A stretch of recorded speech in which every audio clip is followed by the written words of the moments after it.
Hello, everybody, and welcome back to another edition of Running the Bases. I am your host, Michael Garaffa, joined today by Nick Nath, and Nick Nath only. Nick, how are we doing today?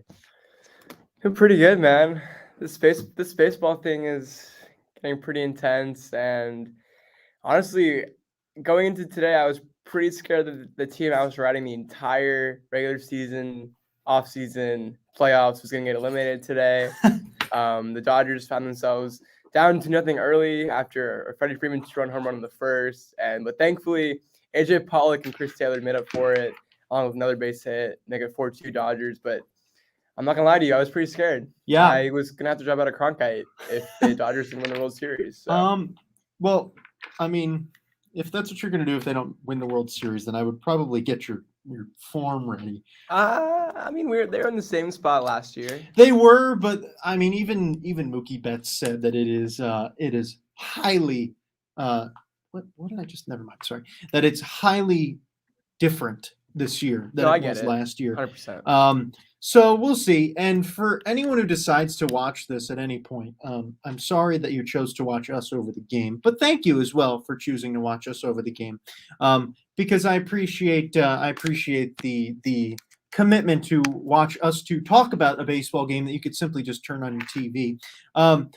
So we're pretty much just going to be talking about the game that's going on, and then in between breaks talking about, different things for this game, about the ALCS. That's pretty much the way things are going to go for the next couple of weeks, as long as we're, streaming while baseball season's still going on, while there are games going on that we need to be watching. Oh, wow, looks like Max Fried is coming out of the game here in the bottom of the fifth in a 4-2 game. So it's currently Dodgers 4, Braves 2. And Nick and I are just, again, going to be updating you for the next hour on the game and talking about a lot of other things.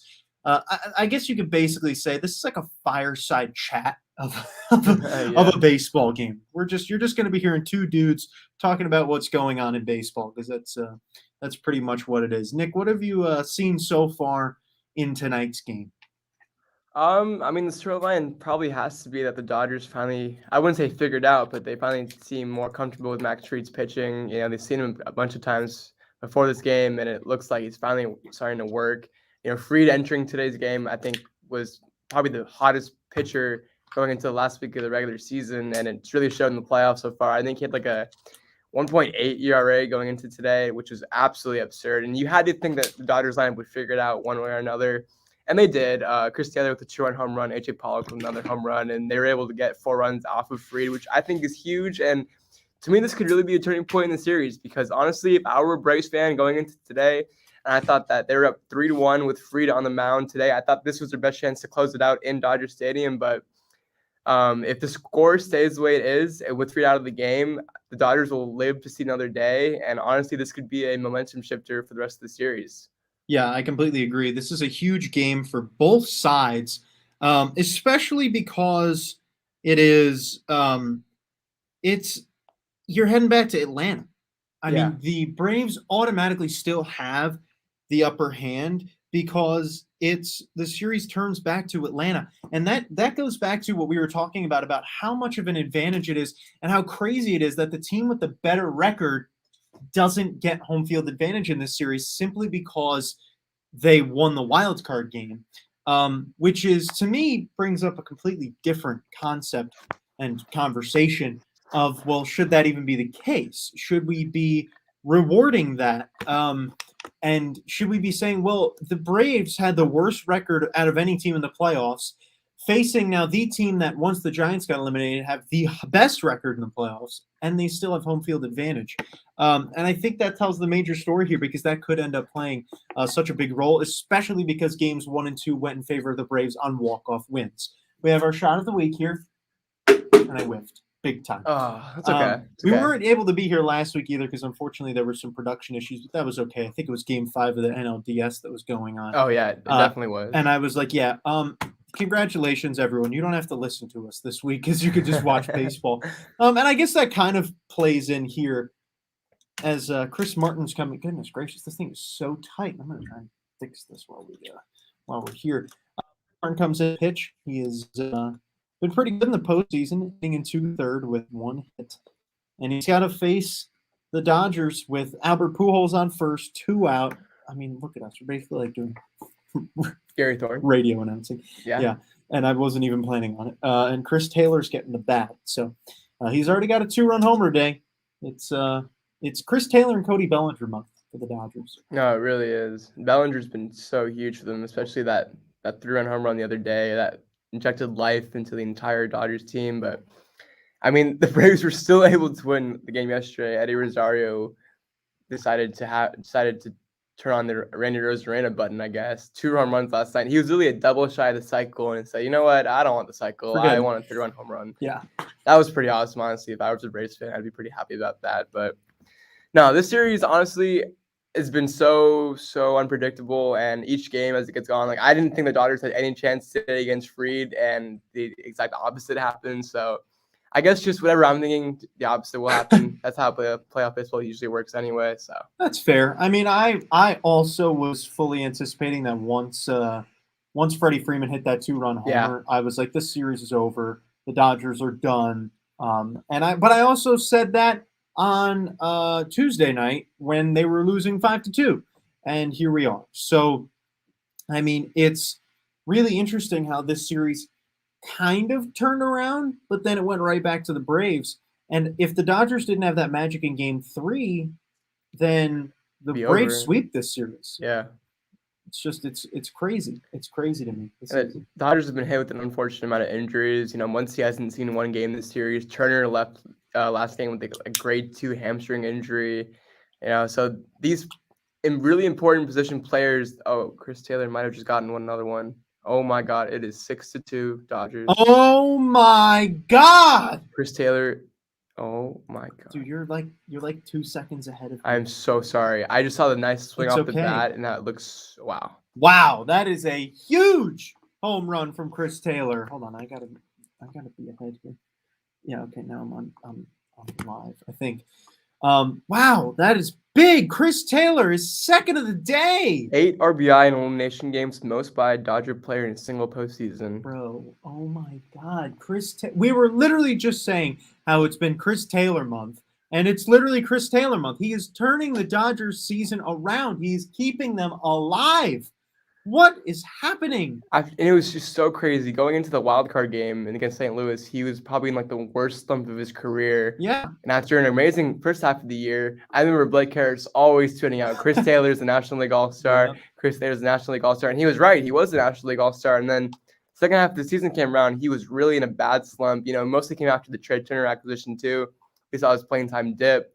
But now in the playoffs, he's probably been the Dodgers' best hitter so far, and I don't think it's been close, really. Yeah, I completely agree. And both times, give it up for Albert Pujols getting on base both times in front of Chris Taylor too. Yeah, because he accounts for 2 of these runs today, and those home runs might not happen at all, and we might be in a 2-2 tie. So, man, Chris Taylor, that is just he has been in a league of his own. He is just. He's the Randy Rosarena, like you said, of this year's postseason. He's channeling his inner Randy Rosarena. Now that Randy Rosarena's out, there has to be a Mr. October of every October. And, well, this year's right now it's Chris Taylor, 100%. Eddie Rosario was in the conversation yesterday, too. And if he continues it, maybe he'll also be Mr. October because, I mean, as we all expected, Eddie Rosario versus Chris Taylor, this is the matchup we were wanting to see. Yeah. It's what we predicted in April. Yeah, yeah. The Eddie Rosario Chris Taylor, NLCS. Because Eddie Rosario, Indians player at the beginning of the year. Yeah, Eddie Rosario is going to be the NLCS MVP against the Dodgers. Yeah, and while playing for the Braves without Acuna, Ozuna, and Soroka. Yeah. All right. Yeah, and the Dodgers have sure what? And and Kershaw's not even pitching. And Trey Turner. Yeah. Oh my gosh, this Dodgers team, they blow my mind. But they do it. They do it every year, and look at them. They're staying alive when they shouldn't be. They just shouldn't be alive here.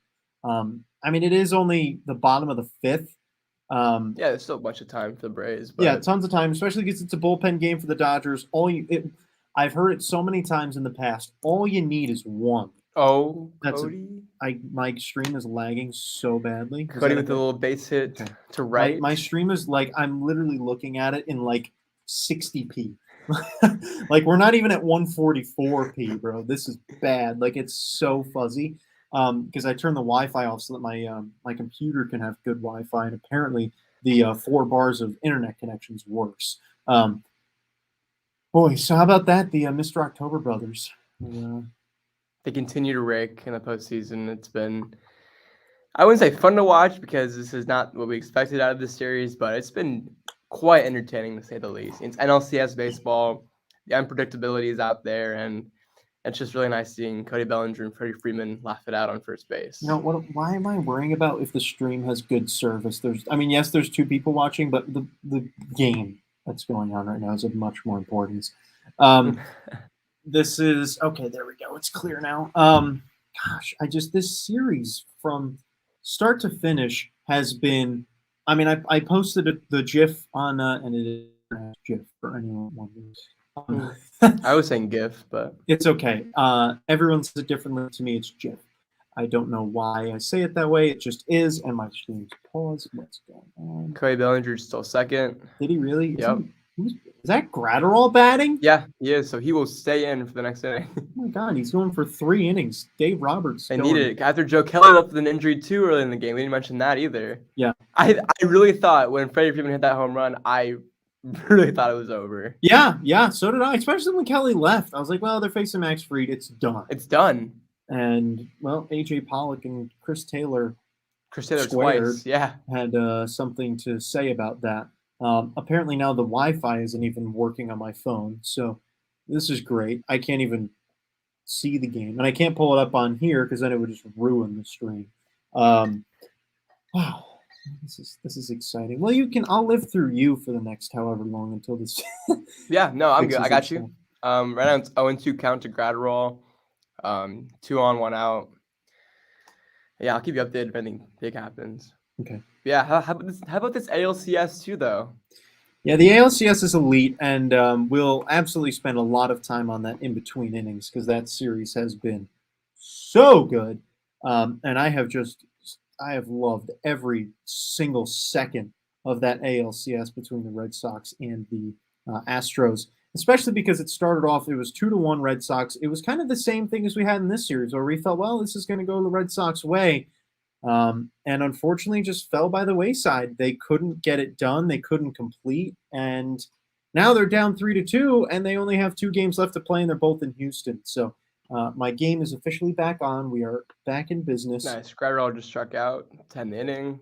Yes, I just see as we go to the top of the 6th. Wonderful. So yeah, let's talk about that ALCS, shall we? Boy, I'll let you start. Talk about a slugfest. Yeah. I think the Lance McCullers injury was bigger than we thought. After that injury happened, I really thought the series was fair game because McCullers to me was the only elite pitcher in the series, really, outside of maybe, I guess, playoff Evaldi, if that even exists anymore. Might exist tomorrow, honestly, but yeah, the McCullers injury I thought really helped even this series from like a pitching standpoint. Both of these lineups we know do insurmountable damage. It's the reason why they're even in this position right now. 2 of the best hitting lineups in the AL by far, and it's not really close. And if you like offense, you should just appreciate everything about this series and more because, oh my goodness, it's been so fun because offense is just so much better than a pitcher's duel. Yeah. Entertainment-wise, and this series has been it for it because Yordan Alvarez has been insane. You know, Rafael Devers has been insane. There's been so many good young hitters that will carry this generation further that have been so good in this playoffs. And it's just been fun to see, honestly. Chris Sale yesterday hitting vintage Sale 99 for the first time in like almost 3 years. Like that was electric. Those 3 straight pitches I was watching at a bar with my mom, and it was just the Boston crowd just looked so into it. And unfortunately, Houston ended up winning last night's game, but you know this series could really go to 7, and I wouldn't be surprised either way. Yeah, and the other side of that coin, we have that we could be done with. We could have our World Series matchup tomorrow night. If the Braves come back and win today, and the Astros win it tomorrow, we could have our World Series set by tomorrow evening. And World Series Game 1. Game 1 is on Tuesday next week, which also means that there's no game next Thursday. Oh, let's go. Beautiful. We are not missing a game, and we're going to be able to talk People are they're going to be watching football, but they're going to be more focused on us because next week we'll be able to actually talk about it, and Ryan will be alive and here with us because I don't think Ryan's been in studio in about a month and a half. I was gonna say, it's Yeah. I remember the running joke was always that you weren't here. Now the running joke's that Ryan. I probably missed like three shows freshman year, and like Ryan hasn't been in studio the last like 3 weeks. Yeah. Well, you would miss. I think. Oh no, that's right. I really don't remember. I just remember that it was the running joke that you weren't here. I mean, I missed the tryout. Yeah. Yes, you did. I missed the tryout. That is really what happened. I forgot about that. You really did. Yeah, wow. I really did. It's really funny. But hey, I think I've been pretty consistent. Yeah, you made up for it. Okay, awesome, outstanding. You wouldn't have been here if you didn't, obviously. But yeah, you've won our hearts over long ago. Also, shout out to you because it was your birthday yesterday. Oh, thank you so much. The big 21. We have to talk about it. For really appreciate a brief second as Ray Adrianza stands in off of Blake Trinan. Yeah. Cool. So they let Gratterall hit with a runner on second. Oh my God! Yeah. What the heck? And Trinan's now pitching. Okay. I guess they had no pinch hitters left. Which then, no, I'm sure they do. Which then leads me to the the topic of Dave Roberts' managing has cost the Dodgers this series, going all the way back to game 3. Whatever game he let Julio. No, game pitch. 2. Game 2 it was. Yeah. Oh, gosh, that game I was heated. And I think it was game 2. He had Gratterall in, I'm pretty sure, and then he pulled in for Jansen for one more out, and then that's what led to the walk-off. And I was like, I really understand letting Jansen get that last out, but Gratterall was absolutely dealing, and you don't do that to someone that got the first shots of the inning, in my opinion. Like, put Jansen in the next inning when it's still tied because Gratterall will do his job, and Jansen will be fresh and not have to deal with someone on base. But like you said, Dave Roberts managing is costing the Dodgers once again, because I really do think that if Gratterall finishes that inning, Jansen takes care of business the next inning, and then the Dodgers are up another game, and we're looking at the series completely different. Yeah, I completely agree. And I think that's it would be 2-2. It would be 2-2 right now. And that's such a different series. The momentum is nowhere. And who knows? It would probably be 3-1 because the Dodgers would have had all the momentum going into game 4. I was just so confused watching that game because it was, I believe that was the game Scherzer started. And Scherzer, did Eddie Rosario just get another hit? No. Dang. That was foul. No. My thing started buffering the second it was about to land. So I think that was the Scherzer game. They took him out. To me, they took him out on time. He was fine. But I believe that he only let Kelly pitch like 2/3 of an inning. Joe Kelly should have pitched longer. I don't remember exactly. I was just so mad after the fact and was going off on Twitter. I went off on Twitter back-to-back days. No, it was the day after. But because of Laz Diaz and his terrible umpiring in game 4 of the ALCS, which we'll talk about too. But yeah, just Dave Roberts, he shouldn't. Urias never should have been in the game in the first place. I so agree. It was so pointless to have Urias even in there. And then to just go right back out there and have, he left him in way too long. He not only should he never have pitched, but he ended up pitching to 3 right-handers after he got the lefties out. He didn't even get the lefties out. He let the lefties get on base, and then he had Gratterall warming up. I don't know if it was Gratterall. Either way, he had a righty warming up and didn't put him in to face the good righties. I think Eddie Rosario, nope, that's still foul. Yeah, so foul. He had a righty ready to face the righties and didn't bring him in, and then they got the hits. And then we get to your point of we go to the bottom of the 9th, and Gratterall is absolutely dealing. They couldn't even come close to hitting the ball against him. And then he puts in Jansen. Like, why do you need to put in Kenley Jansen? It's the bottom of the 9th and a tie game on the road. Right. Like, get the lead first and then let him close it out. Right. That's like a cardinal rule of baseball. You don't put your closer in a tie game at the bottom of the 9th on the road. because then you can't use him anymore if he gets out of it. And then who the heck's going to close? They already had used Trinan. They had already used Gratterall. Like, who would have closed the game at that point? They were just going to have Jansen go out there and pray that they score in the top of the 10th. Like, it just – I was sitting there after that game, as you can tell now, I was just so baffled and so aggravated because this series, and it's not like I'm rooting for the Dodgers. While, yes, I'm always rooting for my picks to be right, I'm not cheering for the Dodgers one way or another. I'm just like, when I watch a game where it so clearly should have gone the other way, but the manager or something screwed it up, it just makes me mad. Yeah, no, I completely agree. It's shit. I don't know, we see it time and time again. Like, this is not the first time we've seen. Oh, and then another base hit for Rosario. Damn, I just saw him hit the ball right He will probably go for 2 and safe. Rosario with the 1-out double. Okay, he just got in there right now on my screen too. Wow, how are you so far ahead of me? I'm probably like at least 5 seconds ahead. That's not even that bad. Yeah, but still, you're seeing him hit it before me. Are you watching on your phone? Uh-huh. Okay, I'm watching on Streamies, so I don't really. What? And I'm watching it on MLB TV. How is that Yeah. even possible? You're streaming it, and I'm watching it live on the app. Yeah. Okay, whatever. It's fine. It's better than watching it on cable, at least, because I just feel bad I'm spoiling everything for you. No, it's okay. One of us is going to be spoiling it for the other. I guess it's fair enough. I mean, it's totally fine. I was just we're on the same, like, if we were on the same exact time, we could Yeah, be it like, would be oh my perfect. god. Mhm. It's okay. We could just like turn to each other and be like, "Whoa!" Maybe one of these moments we will, because maybe you'll be looking up and don't see it happen, and then I'll like look down and I'll be seeing it, and then we'll notice it at the same time. Who knows? Oh, my stream just sped up, so I think I might be live. Nice. They're showing Albie's 1 for 2 right now. Yep, that's exactly what I'm seeing. And it just popped up. Let's see. We'll try and I'll snap when they change the camera. Okay, yeah, I'm like probably like 1 second ahead. Okay, of you. good. Okay, that's perfect. I don't remember what we were talking about. Oh, Dave Roberts. Dave Roberts is managing. Yeah, I was just.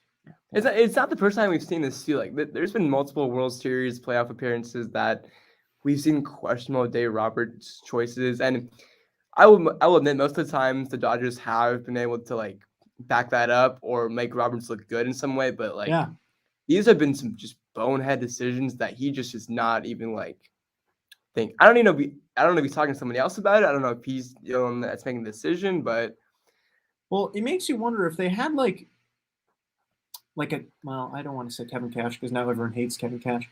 Well, let's say they had Gabe Kapler. Yeah. Who's probably going to win NL Manager of the Year. Oh, it's just it should not be close. Yeah. Let's say they have Gabe Kapler. Maybe they win 115 games. Who knows? Maybe they're up 3-1 in this series. You never know, obviously, because you're not having another manager in the spot.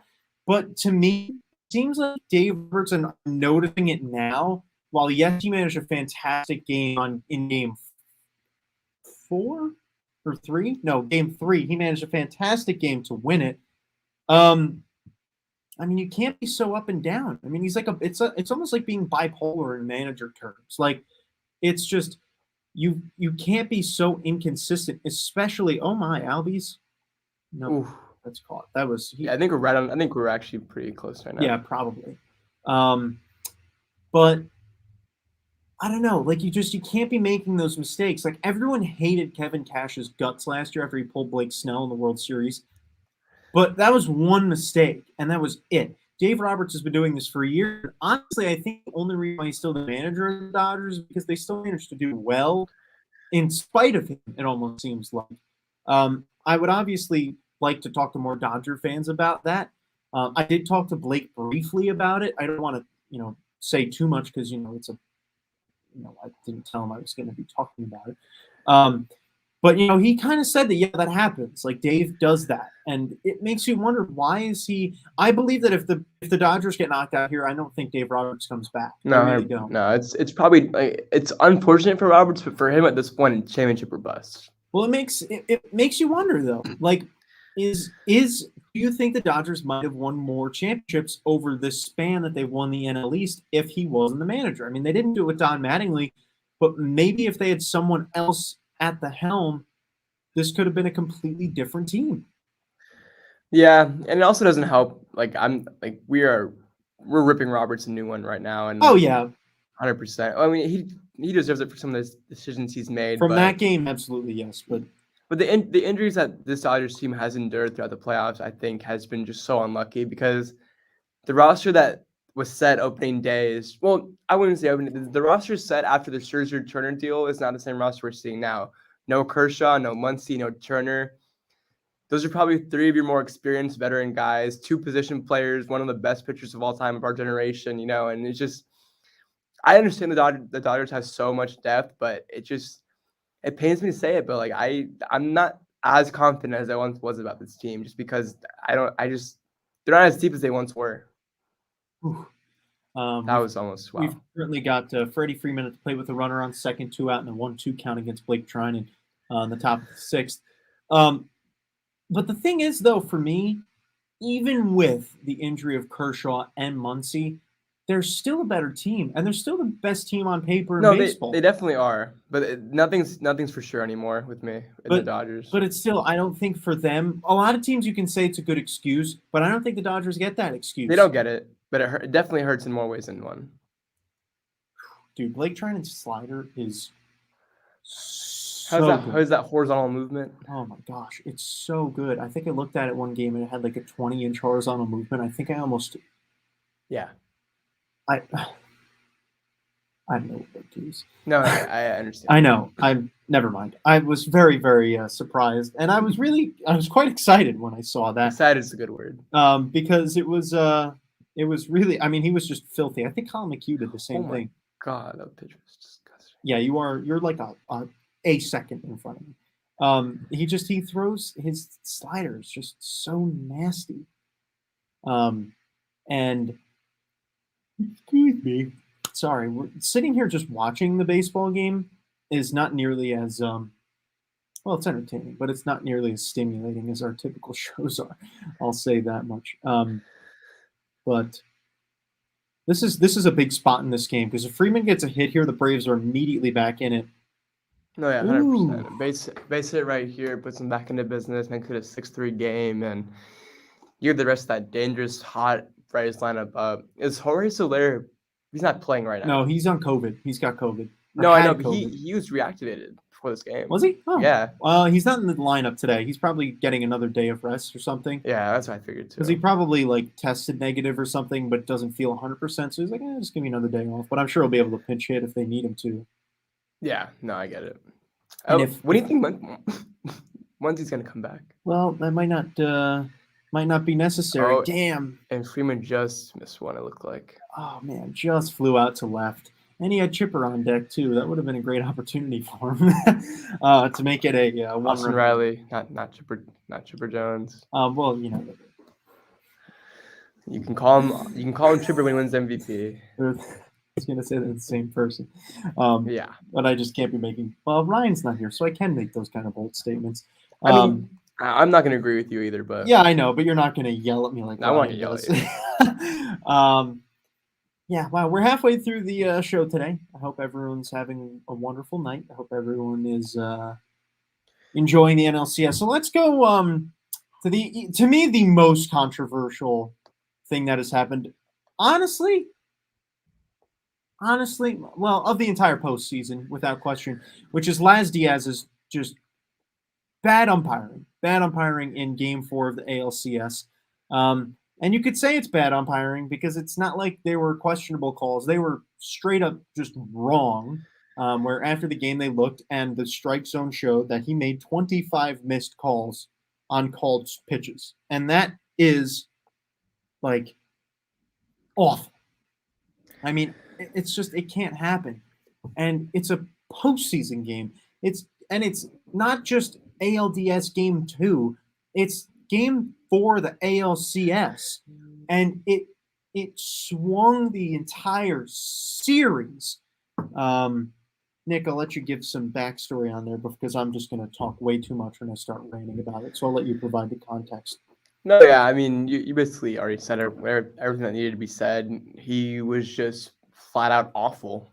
He has one job he's been training his whole life for, and while umpiring behind the plate may be one of the hardest officiating jobs probably in all sports, the calls that he was making that night were just so unbelievably mind-boggling that, and I've always been like con for a robotic umpire, but like after watching that game, I really see the argument as to why there not should be one, but why the idea of one has been proposed. And honestly, it could fix everything. Not because obviously human error is part of the game, and it's part of the reason why baseball is like being played right now. But if we want a game to be played like to perfection and to like its full potential, I think a robotic umpire may be on the horizon sooner rather than later. Because after watching that game, like I just said, that was abysmal. Like I just have no words for it. 23 missed calls, was it? 25. 25. And I'll give it to him. Like a few of the pitches were like just barely like off the strike zone, off the plate. But like there were some pitches where it was 2 or 3 inches off the strike zone, off the plate, where he was calling either a strike. His strike zone was just so inconsistent to me. Yeah. It was like, I don't know if it's pitching inside or outside or low or high. Like he was just all over the place. And yeah, I don't know. A robotic umpire might be in the conversation sooner rather than later. And it's one thing to have an established strike zone because there are some umpires that everyone knows, like, oh, he'll call it off the outside corner. And it's one thing to do that where, you know all game, you see that he's calling the same way. He is literally calling it the same way all night long. Like, that pitch is going to be a strike. But when you have an umpire who is calling a pitch that's 2 inches outside a strike, and then a pitch that's an inch inside the strike zone, a ball in the exact same spot, that's when you know that they're just guessing.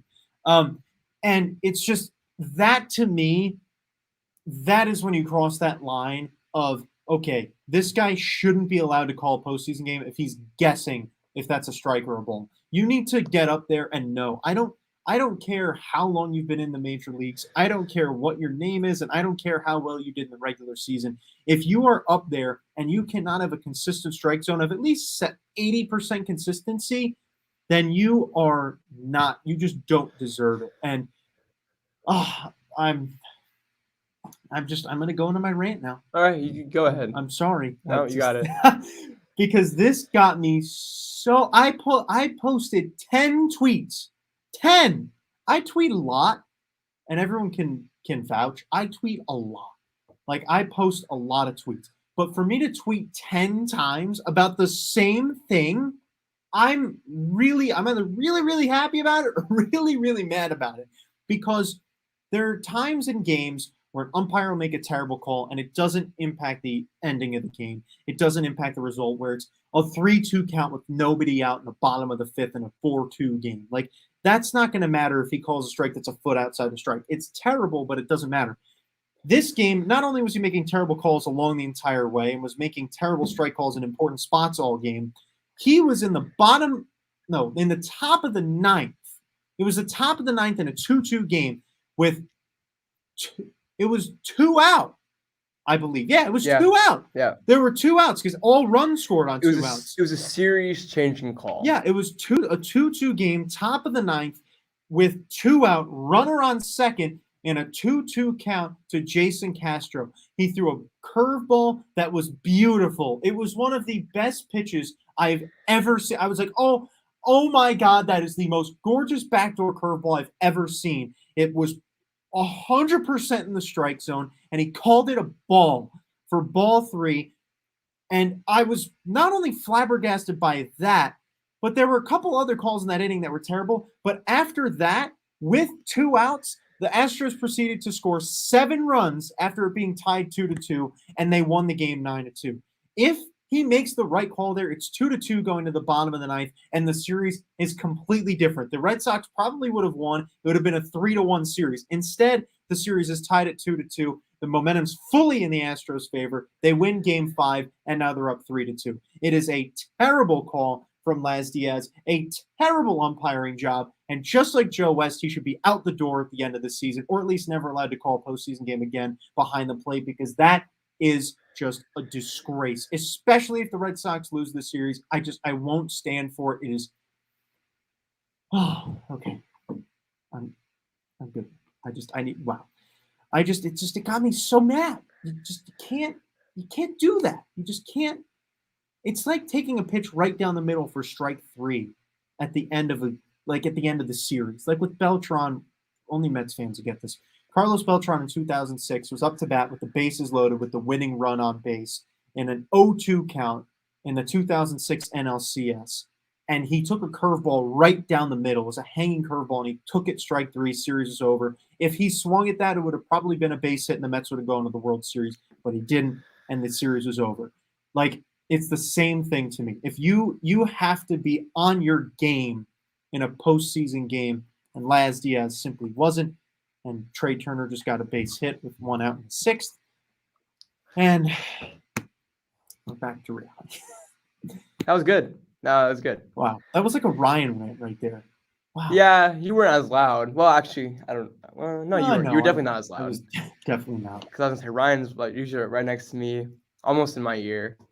Yeah, Ryan's like, I mean, it is abhorrent. It is terrible. Yeah. Yeah, he would have had some strong words for this too, but Yeah, well, I'm sure he did. And I had very strong words for it that I can't say on the air. It's not 10 o'clock yet. So yeah. it's just, yeah, just terrible.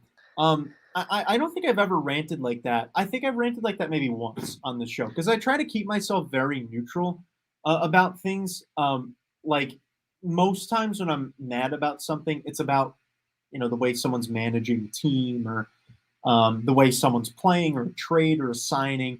But that you can look at and say, well, that's an opinion. But with this, it's just a straight up fact. Laz Diaz cost the Red Sox the game with a terrible call. And so I can go off on it because it's a fact. He blew the game. And yeah, it was rough. Who's batting now? Is this Chris Taylor? No, this is it's Corey Seager. I'm sorry if I'm watching it, but just watching the baseball game. But that's why I said don't watch us. I like I said, I appreciate you being here, but if you want to watch the baseball game, be my guest. We're here for postseason baseball.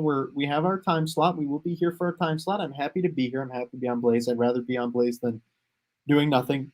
But for viewers, if you want to watch the game, watch the game. I would gladly put it on the stream, but then we're going to have our entire YouTube channel taken down. Actually, realistically, I could play it on the stream and then just take the stream down afterwards and it just doesn't exist anymore or cut that part out. But I'm just not going to do that. That'd be fun, though, imagine. It would be. I mean, I could. There's no reason why I can't, but it would also probably completely lag the stream, and I just don't want to do that. We saw what happened when I tried doing my top 5 moments of the week videos on the screen, but the stream crashed. Imagine playing an entire baseball game on here. This would be yeah, that'd be brutal. Who is this pitching? Is this the new guy that they called up? It's like something Smith, I think. Yeah, this is the new guy that they called up to replace Huascar Ynoa. Oh, Lee. Sorry, not. Yeah, I think it's something Lee. Yeah. D. Lee. Yeah, he was replaced Huascar Ynoa on the roster after he was scratched before Game 4.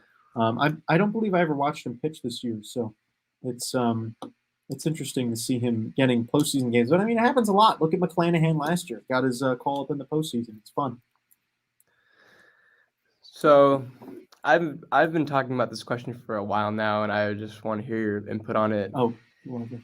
Well, I mean, we've probably talked about it multiple times on the show, but I'm just curious to see your input. Personally, I don't think Corey Seager will be in a Dodgers uniform next year, and there's a good amount of teams I think that he would fit well with. Personally, I think he'll be a Yankee next year, but I just want to hear your thoughts on where you think Corey Seager will end up. As much as it pains me to say, Corey Seager will be in the Bronx next year. And yeah, we're giving away our first. This is our first free agent prediction on the show. I'm gonna actually look up to see when that show is because that's my favorite show of the year. I do so much preparation for that. I spend weeks figuring that out and doing my preparation. So I might actually have to get started on that soon. When do we review everything? Oh, after the World Series. Well, here, let me. This is the perfect show to do this. Let's.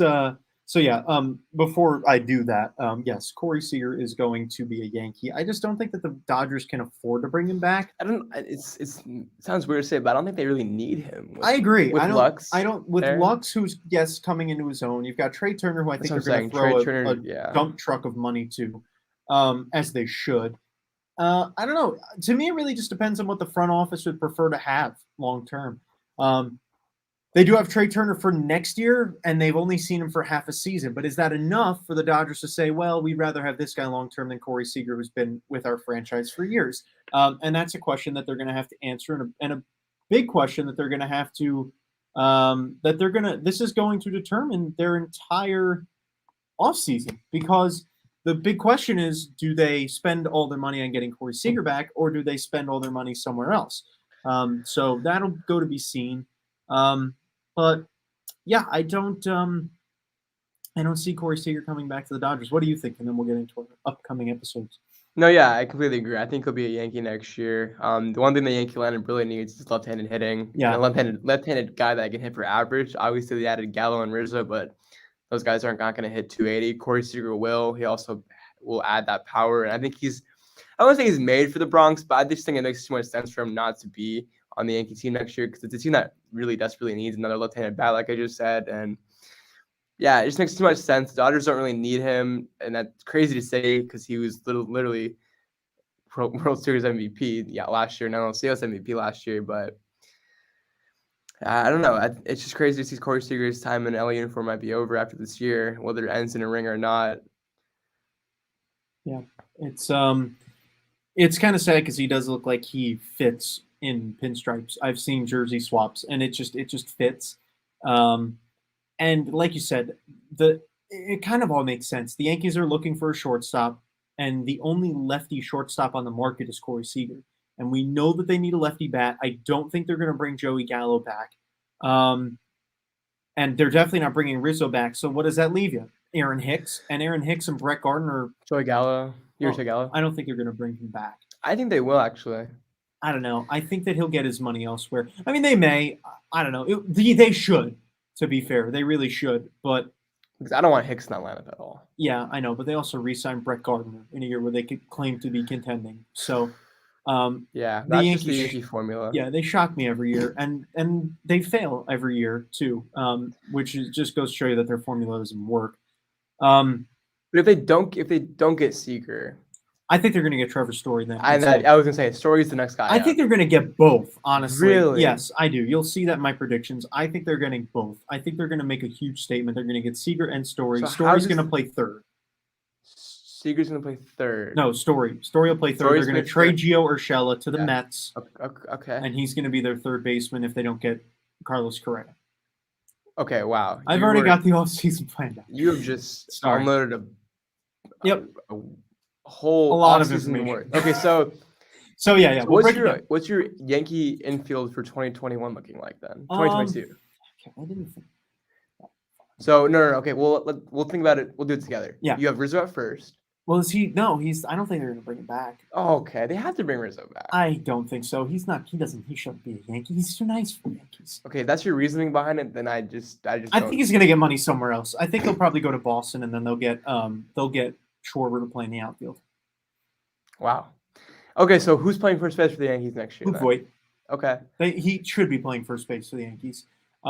He's really good. They just didn't give him a chance. I know. I agree. The Yankee fans don't appreciate Voit enough. I think. I mean,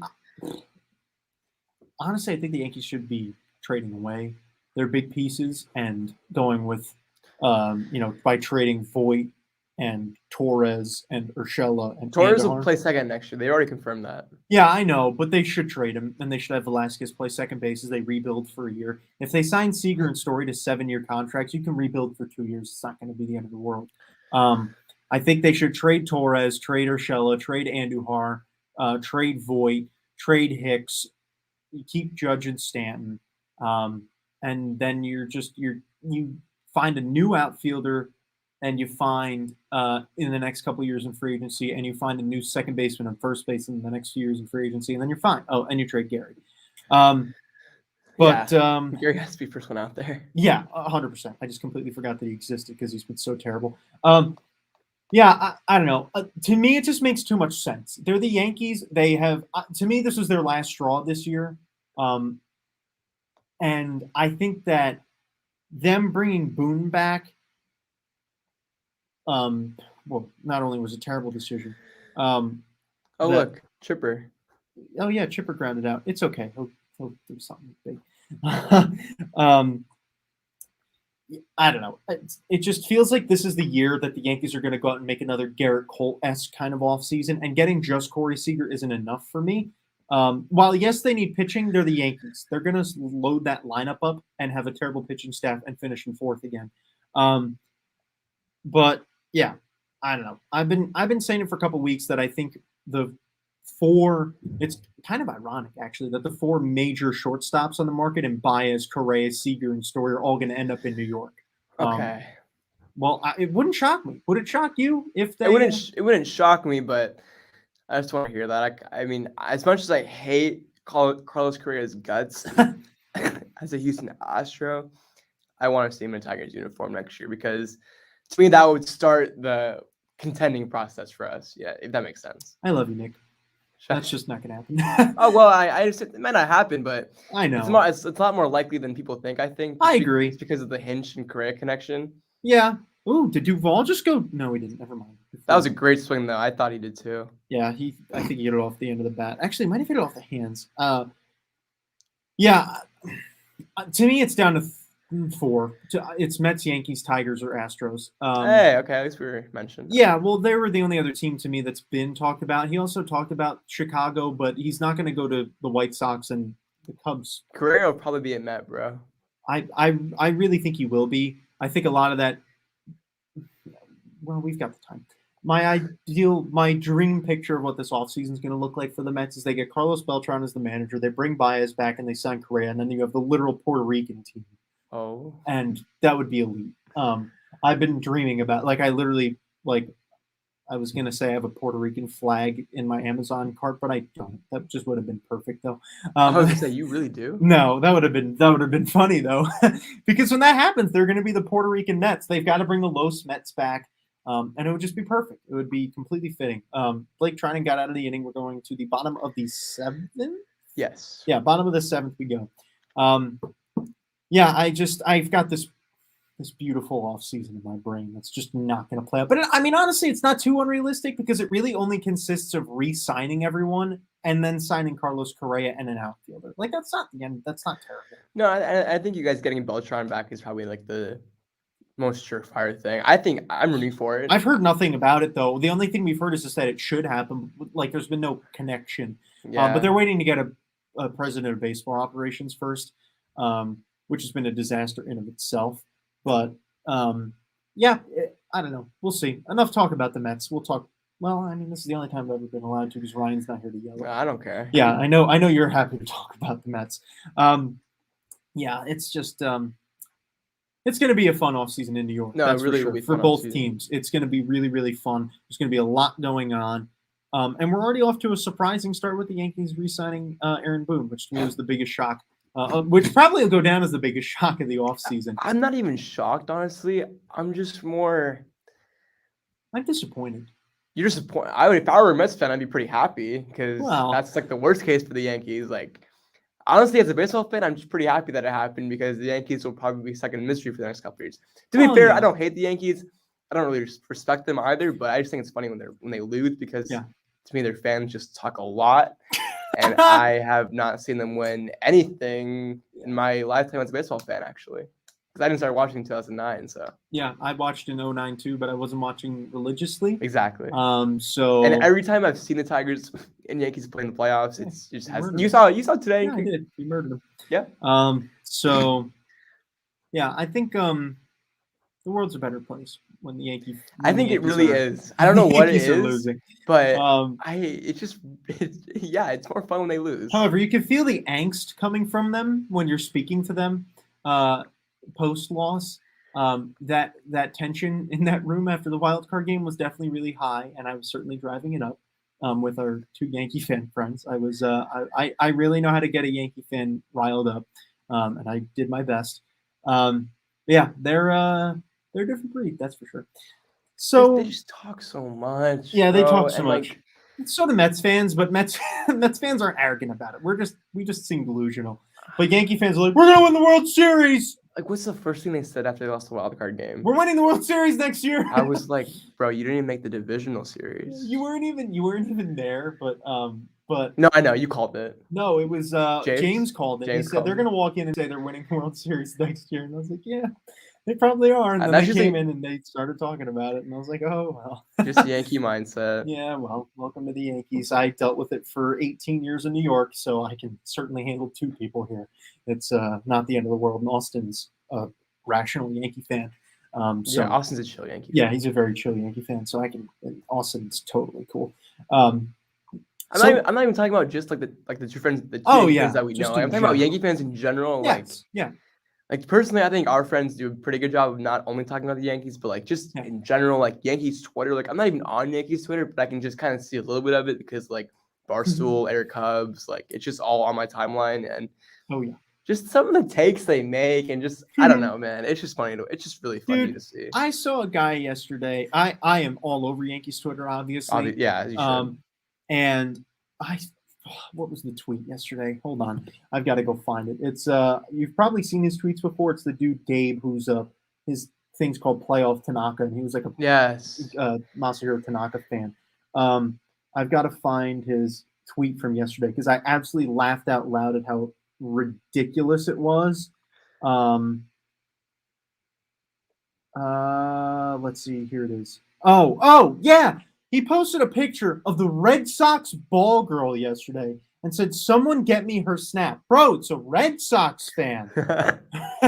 Like I don't care who you are. Like I probably would never want to date a Yankees fan. Like I just couldn't do that. Like we would just fight all the time.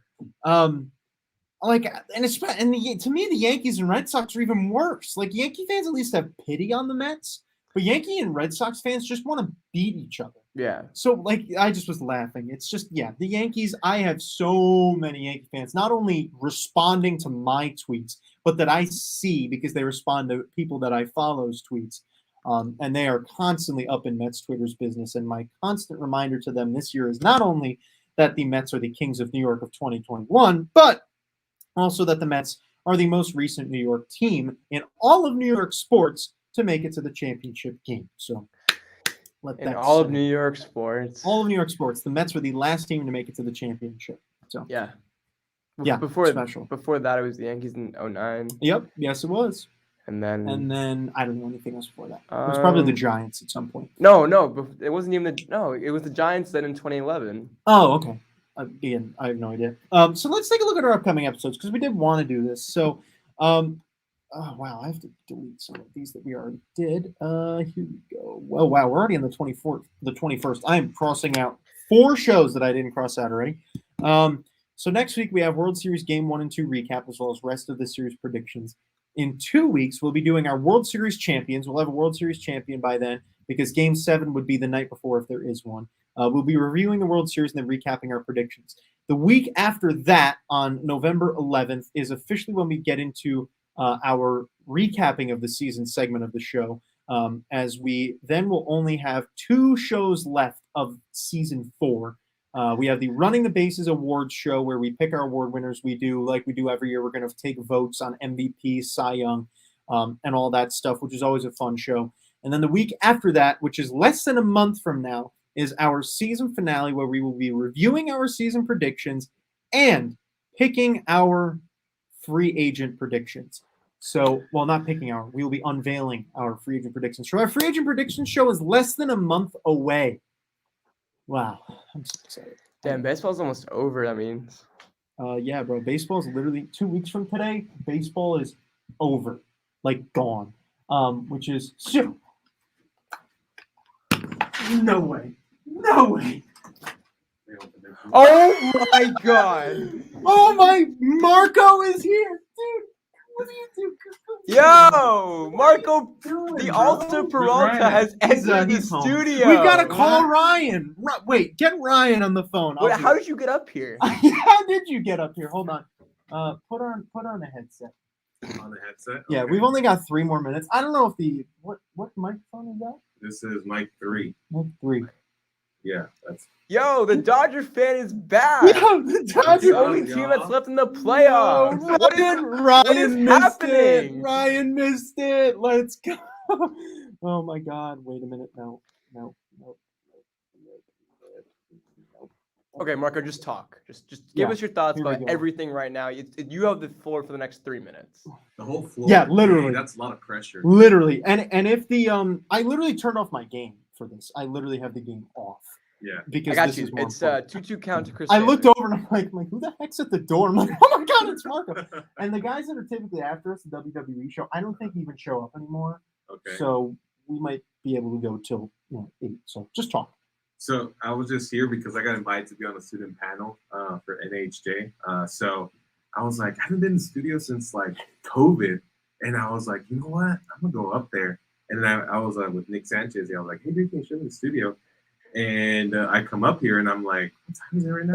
Thursday? Yo, perfect time. 7? I'm like, Yo. I know these guys. I know they're here. That So I is was so like, all right, awesome. Oh my God, Chris Taylor just did it again. He homered again? 3 home runs for No Chris Taylor. way. Let's do it, bro. Come on. What? Dude, there's no way. Marco's over there. You know what? Why am I not showing Marco? I have no idea if I'm right. He's What's up, literally y'all? more important. Yeah. Oh my gosh, man. But they're still live. They're still live, bro. They're still live. Last year, 3-1. The Dodgers were down from the Braves. That's what I said. NLCS, and they can win today, and they can make it happen. Honestly, man. The thing that sucks, though, I'll tell you this much, Nick and Michael, the pitching is what's hurting the Dodgers. The fact that you have Max Scherzer and Julio Urias coming in as relief pitchers sometimes, it damages their outings as a starter. So it sucks to see that, but right now, seeing the life that they have now after this game is going to mean a whole lot. It's, I think, something really, really important, though, that if the Dodgers go to the World Series, how nerve-wracking would it be to go against the Astros or Red Sox? Because Dodgers play a wild card game. They went 5 games with the Giants, and to win this series, they need 7 games. So they're going to get there mad tired. And with a bunch of injuries as of right now. too. Exactly. Joe Kelly today got hurt. Yeah, Yeah. Turner left 20 yesterday's game with a Yeah. hamstring injury. Yeah, 28 pitches, and he was out. So Do you have any idea when Muncie's going to be back? the WWE boys No idea. are here. It's Edwin. Edwin. Yeah, the WWE guys are here, so we do have to head off. But thank you guys so much for watching. Marco, that was awesome. Oh, Nick. Hey, I didn't text you. I was busy yesterday, but I didn't want to say happy birthday. Shout out bro. to you. Thank you so much. I Big shout appreciate out. it, I was bro. doing the Suns game, and I was like, oh, dang, I forgot. No, you're Nick, so happy good. birthday. I love you. No, all right, so thank you all for watching. We appreciate you guys. Marco, thank you for the appearance. Enjoy the rest of the series. We'll see you next week after World Series Game 2.